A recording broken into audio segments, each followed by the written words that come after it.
From a very unimpressed Frasier, we learn that the enigmatic Maris is a very tall woman, coming in at almost a foot taller, or wider, than Daphne.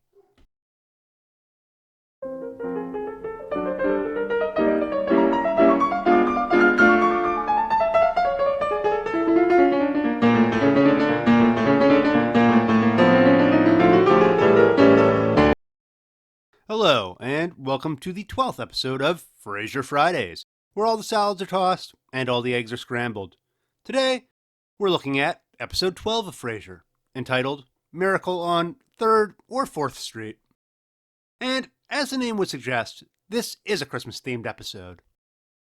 This was the last episode to air before Christmas 1993, and originally premiered on December 16th, 1993. We're out of production order again this week with production code number 113. Episode 112, Can't Buy Me Love, won't air until January 20th, 1994, as the 14th episode of the series. Given this was the last episode to air before Christmas, we can at least breathe an easy sigh of relief, as we know why this production number ended up out of order.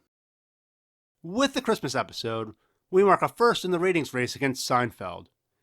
Frasier went up this week, a meager 300,000 viewers, climbing from 25.3 to 25.6 million viewers. A small climb, but a climb nonetheless. For the first time ever, while Frasier had an increase in viewers, Seinfeld had a decline. It dropped by 1.3 million viewers from the previous week. For what it's worth, Seinfeld's episode this week was not Christmas themed. James Burrows is back in the direction seat with this episode, and Christopher Lloyd returns to writing duty. This is the second of 18 episodes that The Modern Family and Flushed Away creator will write, and his last one for this season. We have the elevator and the Space Needle intro this episode, so given that we are out of production order again, I think that means we're just on a shorter rotation than earlier, and we'll have the lights all over the city intro next week. After I complained last week about not having enough Raws, we more than make up for it this week, with most of the episode taking place in the radio station. And that's not the only thing we make up for this week. After no guest caller last week, we have a whopping 5 guest callers this episode.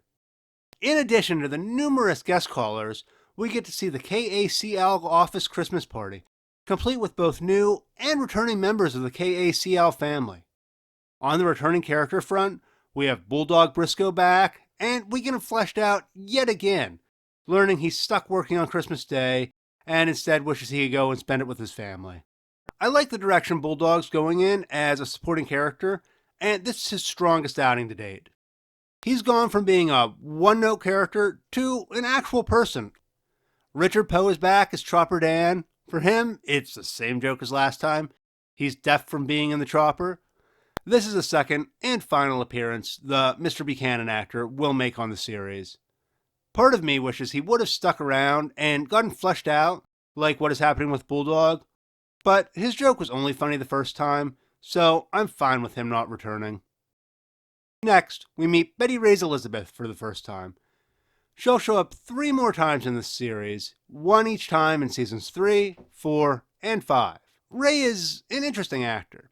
She's a bit of a "that girl who was in that thing" actress, but with a much shorter career than most of these actors go for. She was active from 1988 to 2012, and made appearances in a number of shows we've seen other Frasier guest stars make appearances on, including Knots Landing, MacGyver, The Young and the Restless, USA High, Malcolm in the Middle, Will and Grace, and Haunted Cleveland. Interestingly, out of the 43 roles she's had, nearly a third of her characters didn't have a first name, and were just referred to as Mrs. Something. She's a talented actress and a nice addition to the KACL family. During the scene where they're conversing, we get to see 2 new pieces of wall art, a poster for Bulldog's show and one for Frasier's show. Frasier's poster is never fully in frame, but it's cool to see the promotional art all the same. Unlike a lot of the art on the show, it doesn't seem that there's reprints of these ones available. So I'm curious if this is the only time we'll get to see these posters. Per the IMDb trivia page, this was still early enough in the series that we got a few weird shots that wouldn't happen further on in the series. One of these shots is this scene of Roz and Frasier walking in the hall behind Roz's office. Moving further into the series, this hallway will not be seen. The other is this shot, looking in through the studio window at Frasier's back. It really works well to show the isolation he's feeling, but it is an extremely unusual shot, and we'll only see the studio through this side of the window a few more times in the series. Frasier and Roz's closeness is again extrapolated in this episode. They both exchange gifts after agreeing not to off-screen. Since Frasier was in Seattle for 6 months before the series started, and we've had about 3 months of on-screen adventures, it makes sense they'd be close enough to exchange gifts after knowing each other for 9 months. It is super cliche and sitcom-y to have Frasier get her a gag gift and her get him something nice, but it's still a cute scene. The final new member of the KACL family we meet is Catherine Danielle's Bonnie Weems. This is the only appearance the actress will make on the series. Her joke is pretty good, and Frasier's face when she carries him out of the room is really great. If I thought Ray's career had been a bit strange earlier, Catherine's is even more unusual, with long gaps between her acting spots. She started out with 4 small spots before this in 1990 and 1991, including a 2-episode stint on our old favorite, Knots Landing. After that, she became inactive for over a decade, before returning to do 2 short films in 2006 and 2012. Starting in 2017, she's appeared off and on a number of TV shows, including a 2-episode stint on both The Young and Restless and Mr. Robot. Although the personal details are largely unknown, sometime post this appearance on Frasier, she married Oscar winner Judd Hirsch, who she is still married to today. She also has appeared in 15 theatrical productions in New York. We have Eddie doing a really impressive and funny joke here, and David Hyde Pierce just keeps his composure so well. During this scene, we also get a ridiculous subplot about Daphne modeling some very slinky outfits that are, quote, Maris's Christmas gifts, unquote, for Niles. From a very unimpressed Frasier, we learn that the enigmatic Maris is a very tall woman, coming in at almost a foot taller, or wider, than Daphne. After this, we get a call from Lilith to inform Frasier Frederick won't be coming to Christmas, because they're going to Euro Disneyland. Considering the reputation Euro Disney has today, this was another one of those references that feels extremely dated. For those that don't know, Euro Disney was not well received when it was initially launched, and I can remember hearing numerous times that Euro Disney was Disney's biggest failure. The park opened in 1992, and only kept the name Euro Disney until 1994, at which time it changed its name to Disneyland Paris. The trouble started out early, with around 25% of the employees resigning in the first year due to poor working conditions. Park attendance was also much lower than expected. According to most reports, it was less than half of initial projections. Holiday attendance was so low, Disney closed an entire hotel. By 1994, when the name change went into effect, the park was $3 billion in debt. The problems for the park continued, and in 2004, after losing money for 3 years in a row, Disney did some creative bookkeeping and wiped all the park's debt out to start over fresh. Considering how well the United States Disneyland has historically done, it's interesting that Disneyland Paris, stands out as such a black mark on their crown of theme parks. Since we already had a Christmas-themed subplot in October in episode 7 with the Christmas card subplot, I thought it might be fun to compare the actual Christmas decorations versus what we had during their Christmas card shoot. Even with Frasier's ridiculous chili pepper lights, the tree in episode 7 looks a lot nicer. Maybe it's just how I was raised, but I find the Crane's actual Christmas tree to be extremely bare. It's still not near as full as the tree from the card shoot. Frasier looks like a complete bum during his marathon guest caller scene on Christmas Day. Each guest caller we get has a story more tragic than the last. The crew of guest callers is from all over the place. We have genuine movie stars, producers, and a singer. In order of callers, we have Eric Stoltz.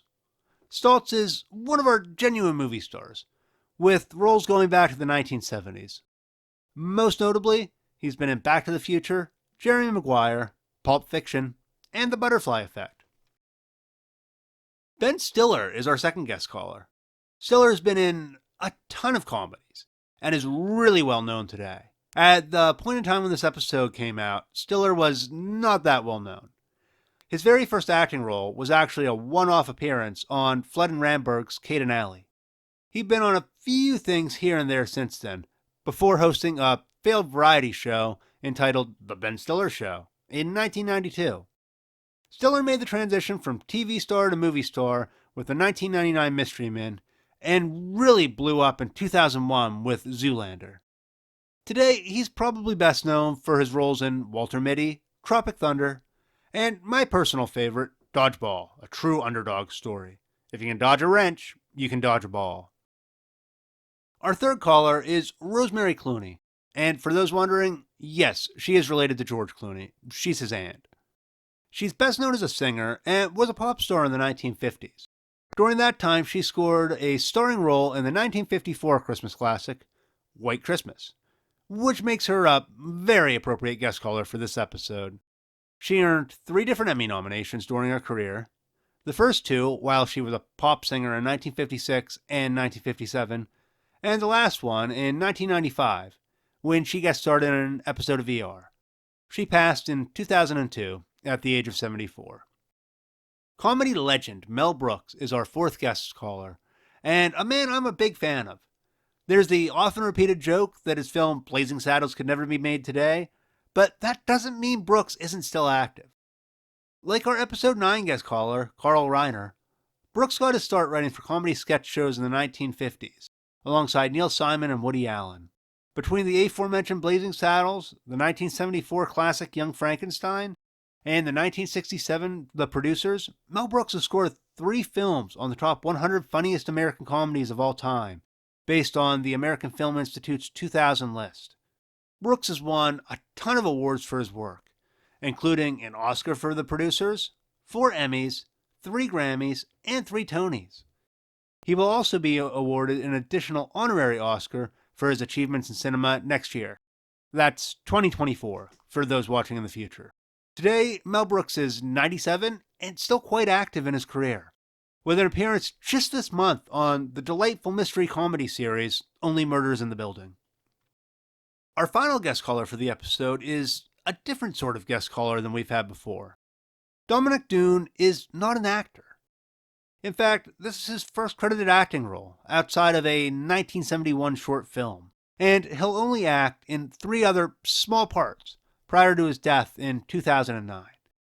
In Hollywood, Dunne is actually best known as a producer and assistant director, which he spent much of the 50s and 60s doing.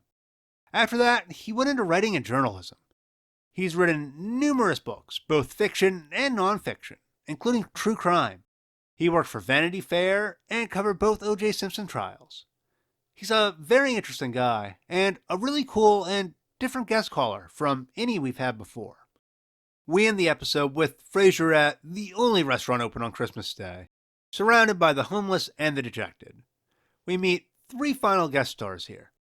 They are Christine Estabrook as the waitress, possibly named Lou, John Finn, and Hawthorne James. All 3 are that guy who was in that thing actors. Of these 3, James is the only one to never have had a regular role as a supporting cast member. His most notable roles are a supporting cast member in Speed and appearing in an episode of Cheers, where Diane had jury duty. Finn has played one-off police officers in a number of things and found lasting success in the 2003 series Cold Case, where he is a regular in all 156 episodes of the series. Of the 3 in the restaurant, Estabrook is the most successful, with recurring roles in several shows, including American Horror Story, Mad Men, and Hometown. Our coda scene gives us a really good look at the Christmas tree, and another joke for Eddie. There is an expression that actors who are being overly dramatic have a tendency to chew the scenery. But Moose took it to a whole different level here. The ties for this episode are really light. There's only one tie for each brother. This is the first episode in the series where Frasier has only sported one tie. The good news is, both ties here are new.